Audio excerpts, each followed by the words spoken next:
Hello everyone, myself Taranjot Kaur, lecturer of Civil Department from Satyam College of Polytechnic.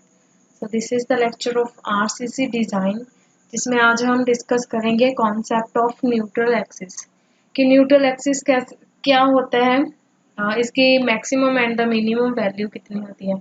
First of all neutral axis क्या होता है, हमने कल भी discuss किया था कि न्यूट्रल एक्सिस कि it is the imaginary axis, imaginary line imaginary axis होता है which is divider to cross section of the beam, कि ये हमारे बीम को क्रॉस सेक्शन को दो पार्ट्स में डिवाइड करता है। One part is compression and second is the tension. इसको बोलते हैं compression zone as well as second part is the tension zone. The stresses are zero in this axis, कि stress हमारी जीरो होती है at the neutral axis. Neutral axis is always situated at the centre of the gravity of the section, कि जहां पर हमारी centre of gravity आएगी किसी भी सेक्शन की, वहां पर स्ट्रेसेस जीरो आएगी एट उस एक्सिस को बोलेंगे neutral axis. In case of simply supported beam, the neutral axis divided the beam section into compression zone top portion and tension zone bottom portion. But in case of cantilever beam, the stresses are revised. That is, top portion is tension zone and the bottom is the compression zone. जैसे कि यहाँ पर एक diagram है, ये show करता है, यहाँ पर है न्यूट्रल एक्सिस, कि ये हमारे बीम, जैसे कि ये एक बीम का सेक्शन है, इसे दो पार्ट्स में डिवाइड करता है। First is compression, second is tension. इस एक्सिस को बोलेंगे न्यूट्रल एक्सिस, कि जो हमारा टॉप पोर्शन होगा वो कंप्रेशन का होगा इन बीम में, rectangular beam, simply supported beam and doubly supported beam, doubly reinforced beam, उसमें आएगा ये कंप्रेशन जोन टॉप पर एंड द टेंशन जोन वो हमारा बॉटम पर, जिसमें स्मॉल डी होती है इफेक्टिव डेप्थ, ये होती है न्यूट्रल एक्सिस की डेप्थ ऑफ न्यूट्रल एक्सिस, जिसको बोलते हैं एक्सयू। नेक्स्ट आता है कैपिटल डी, जो आती है हमारी ओवरऑल डेप्थ। इसमें नेक्स्ट टर्म आती है एएसटी। एएसटी होती है tensile reinforcement, A for area, S for steel, T for tension, area of steel in tension. Next था उसमें एक लाइन आई कि जब हमारा कैंटिलीवर बीम होगा, यहाँ पर हमने लिखा है but in case of cantilever beam the stresses are revised. Stress क्या आ जाती है, रिवाइज्ड हो जाती है, कि टॉप पोर्शन पर हमारा टेंशन जोन चला जाता है लेकिन बॉटम पोर्शन पर कंप्रेशन जोन। सो यहाँ पर एक डायग्राम मैंने ड्रॉ किया हुआ है, it show the cantilever beam की वन साइड जो हमारी सपोर्टेड है एंड अदर एंड हमारा फ्री है, इसको बोलते हैं कैंटिलीवर बीम। इस कैंटिलीवर बीम पर टॉप पर यहाँ पर इसकी लेंथ इंक्रीज हो जाएगी, इस जहाँ पर जब इस पर लोड पड़ेगा तो यहाँ पर लगेगी टेंशन, यहाँ पर होगा टेंशन जोन और यहाँ पर होगा कंप्रेसिव जोन इन कैंटिलीवर बीम। नेक्स्ट हमारा क्वेश्चन आता है कि हमने अब एक्सयू को फाइंड आउट कैसे करना है, डेप्थ ऑफ न्यूट्रल एक्सिस हम कैसे फाइंड आउट करते हैं। इसको डिस्कस करने से पहले एक डायग्राम डिस्कस करेंगे, strain and stress distribution diagram.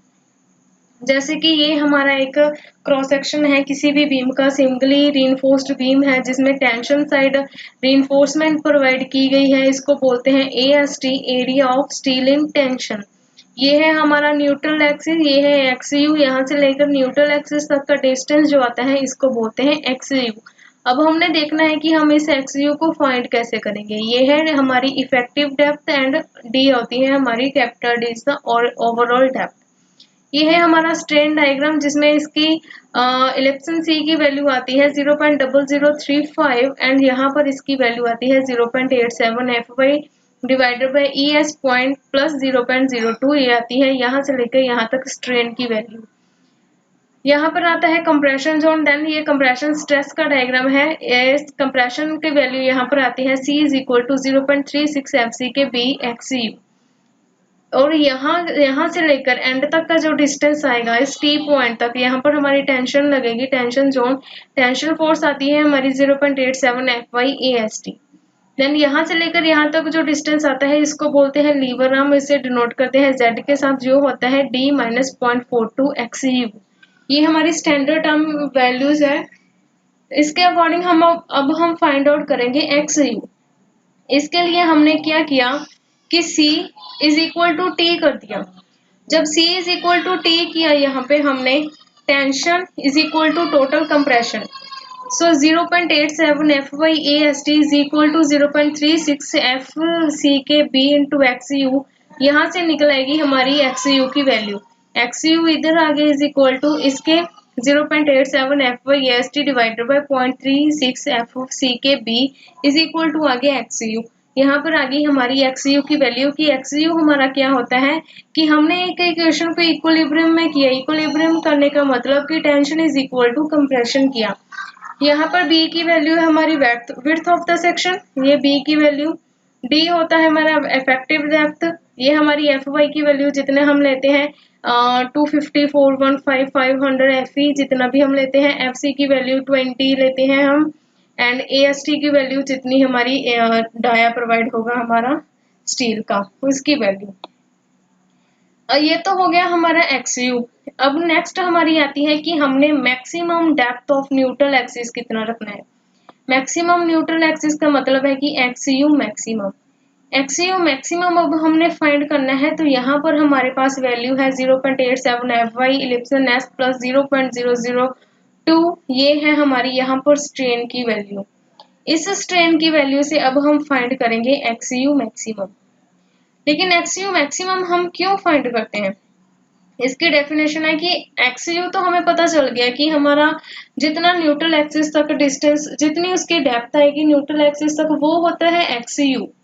लेकिन XU मैक्सिमम अब क्या होता है। XU मैक्सिमम की डेफिनेशन है a compression failure is a brittle failure. अगर कंप्रेशन, अगर कंक्रीट का फेलियर माना जाए तो is a brittle failure. Hence, the failure of concrete without yielding of steel is allowed take place. The collapse occurs without warning. कि अगर तो yielding of steel हो गया, अगर तो हमारा टेंशन मेंबर में हमारा स्टील जो है फेल हो गया, देन हमारा जो स्ट्रक्चर है वो विदाउट वार्निंग सारा फेल हो जाएगा, collapse हो जाएगा, उसमें फेलियर आ जाएंगे। So the maximum depth of neutral axis XU जो मैक्सिमम हम मानते हैं is limited to ensure that कि tensile steel will reach its yield strength before concrete fails in compression. कि जब भी हमारा स्ट्रक्चर कंप्रेशन में फेल होगा तब हम हमारा जो स्ट्रक्चर है वो कोई ना कोई सिग्नल प्रोवाइड करेगा। इसलिए हम फाइंड आउट करते हैं XU मैक्सिमम किससे क्या होगा, the brittle failure is avoided, जिसके कारण हमारा जो फेलियर है वो बच सकता है।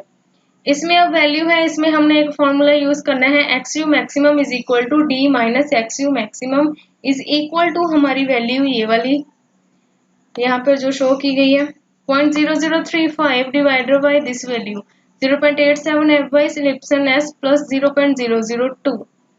इस वैल्यू को यहाँ पर पुट किया, XU मैक्सिमम के साथ XU मैक्सिमम कट हो गया, तो हमारे पास रह गया एक XU maximum divided by D is equal to 0.0035.87 ES plus 0.002।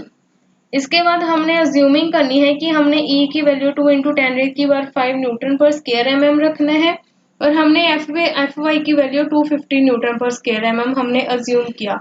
तो यहाँ पर वैल्यूज पुट की तो आएगा हमारा XU maximum is equal to 0.53D। ये हमने इसका डेरिवेशन किया, लेकिन हमारे कोड में इसका एक टेबल भी गिवन है जिसमें इसकी वैल्यू डायरेक्ट गिवन है। अगर हम 250 यहाँ पर यूज करते हैं तो हमारा आंसर आएगा 0.53D। अगर हम यहाँ पर 415 यूज करते हैं तो हमारा आंसर आएगा 0.4D। अगर हम 500 ऐड करते हैं तो हमारा आंसर आएगा 0.46D।